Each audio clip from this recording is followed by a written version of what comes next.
We're joined now by Liberal MP Jason Falinski, live from our Sydney studio. Thanks for your company. Mate, where are you? I feel lonely here. With you there, I've never been happier to be here in Perth. But listen, let's get into some of the key issues, Jason Falinski. Let's start with all the shenanigans going on over on the eastern states in your particular you political leave the party coast of for a few choice. days and look what happens. I know. I'm trying to hold the ship together for you lot. I try to take a bit of a relax over here in the great state of Western Australia, and you guys can't hold it together for even 48 hours. Mate, the tan's looking good, though, if nothing else. The tan, yeah, I can imagine. It's probably the makeup. Listen, in fact, the lighting here is shocking, but that's just a separate matter. All right, let's... Mate, come back. We need you back. Have a conversation. Stop wasting my airtime on this frivolous stuff, Jason Falinski. We've got to get into the important stuff. Come on, PVO, hit me with it. Do you agree with Tony Abbott that the government is all adrift? Mate, look, when I'm out in my community, which is the northern beaches of Sydney... That's where he's from. Sorry? That's where he is. Mate, yeah, he's my neighbour. He's my neighbour. We're good neighbours.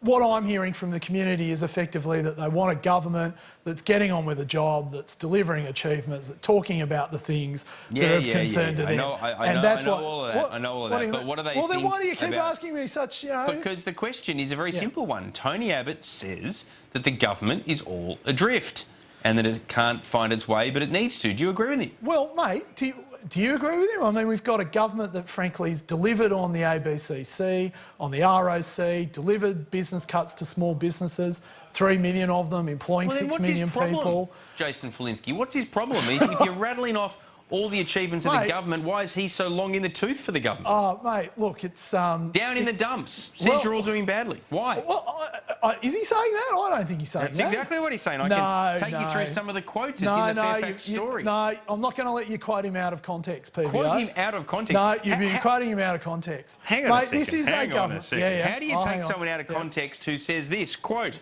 a party that has to do what's second best because the Senate made us do it is a party which needs some help. Is he right? Well, look, I mean, the fact of the matter is that we have a Senate in this country. I know that's not going to come as a surprise to you. Is he right? But we are simply getting the job done. But is that's he right, what Jason more Falinski? A party that has to do what's second best because the Senate made us do it is a party which needs some help. Is he right? PVO.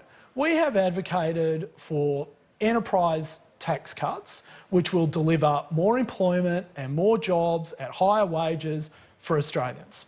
Now, so far, through the Senate, we have managed to get part of that legislated. That doesn't mean we're not going to keep trying. That means we're going to keep having a go at it. But look, we are achieving everything that we set out to do. And if you look at the ROC, for example, the Registered Organisations Act, it was passed late last year. Darren Hinch put an amendment in there that meant that organisations had 2 years in which to comply with that. We came back after Christmas, New Year. We did some more negotiations with Darren, and now we've got a Registered Organisations Act that started what's his problem then? 2 or 3 days ago. I mean, if you're right, he's by definition wrong. What's his problem? Why is he condemning you? I can tell you this, that every member of the government, every member of the Liberal Party is striving to do more for Australia and striving to get more done as quickly as we possibly can, because we know that's what our communities want. Everyone has frustrations around the democratic process, and we are simply getting on with the job, and we are making the arguments, and we're making them, and we're getting runs on the board. Well, that's the important thing. What about this one then? Do you agree with this? Yeah. Just at this moment, let me tell you, we're at it's a bit like of a low low friends, ebb. PVO, that's all I'll say. Just at this moment, let me tell you, we're at a bit of a low ebb. That's Tony Abbott talking about the government. Is he right? Mate, this is a government that just brought down a budget that reduces spending growth below 2%. In 4 years' time, spending will be below 25%, which is an historical low. We are getting the budget back into surplus. We're funding things like the NDIS. We're securing Medicare. You know the list as well as I do. We had 50,000 more Australians employed full-time just this week. This is a government that's getting on with the job. So is he wrong? Why is he being so critical? Here's another one for you. One of the reasons why I'm speaking out, this is Tony Abbott, is not because I think... Hang on, no. You clearly did not listen to a word that Chris Jordan said, and you spent the last hour researching this speech. I was researched well before Chris Jordan started talking. Now, let's go into this quote. I want to get your reaction. This is Tony Abbott. Yep. One of the reasons why I'm speaking out is not because I think we've got to change the personnel. So he's not angling for Malcolm Temple's job, quote, but because I think we've got to just move the direction a little bit. Is he right on that? Do you have to change directions? But PVO, that's what the government's doing. We are moving the direction that Australia was heading in under the previous government, doing it, where debt would be $1 trillion. Doing it? Well, mate, I don't know. Why don't you ask him onto your program? I have. He won't come on. Luckily, you're here though, Jason Felinsky.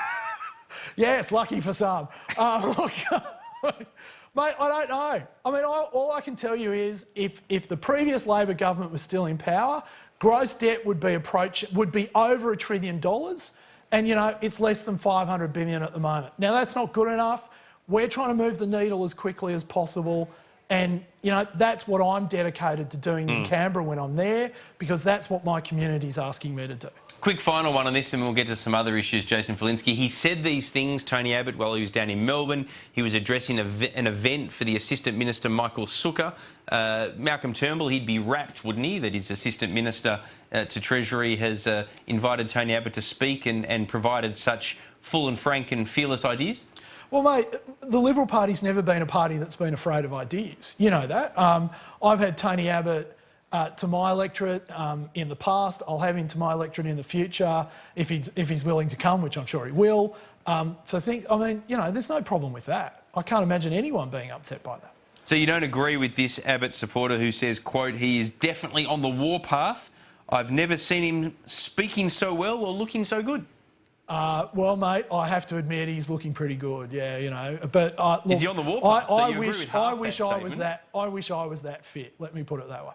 All right, let's move on. Yep. The whole sale of the steel and mining group Arium. Now, this is something that's been applauded by the state government. Do we have guarantees that they're going to keep the steelworks at Whyalla open, or is there just the possibility that in taking over the business, this British consortium will simply close down what's going on in Whyalla anyway?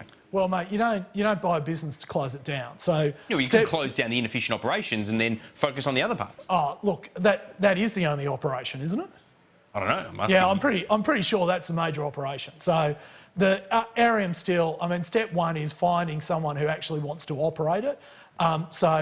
This is a first great step forward. And once again, it's another tick of an achievement for the Turnbull government that's basically managed to keep those steelworks open, managed to secure the jobs for people in that town and in South Australia. I mean, this is a positive day all round. I think it speaks to the fact that we've got a cohesive economic policy that people around the world are looking at and saying, yeah, that's a place I want to invest. All right, before we run out of time, I've got to get your thoughts on one other issue, if I can. Cybersecurity. I was talking to Dan Tehan, the Minister with responsibility for this, a little earlier this afternoon. This is a threat that governments are increasingly having to deal with. Are governments up to the challenge? Every security expert I've spoken to doesn't think so. Why don't they think so? I don't know. I do know. They've talked about it on air. You should watch the program. But they basically think that government is too cumbersome to be able to keep up with cyber criminal networks in terms of its efficiency, its bureaucracy, all the rest of it. Well, mate, Dan Tehan's doing a great job in this particular space. And I know that that all Western countries, not just Australia, and we're part of a global network on these sorts of issues, are spending a lot of time and money on this. We're very aware of the issues that are involved in this matter.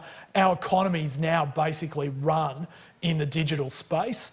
It is a critical piece of infrastructure, and we're dealing with those critical pieces of infrastructure and putting investments in place to make sure that they're secure. Jason Felinsky, we're out of time, but I appreciate you taking the opportunity after you saw Tony Abbott's remarks to offer to come on the program to dispute them. Thanks very much. PVO, causing trouble, mate, causing trouble. It's not what he did, just for the record. That's not what he did. All right, thanks for your company. Appreciate it. Thanks, mate. Speak to you soon. Bye.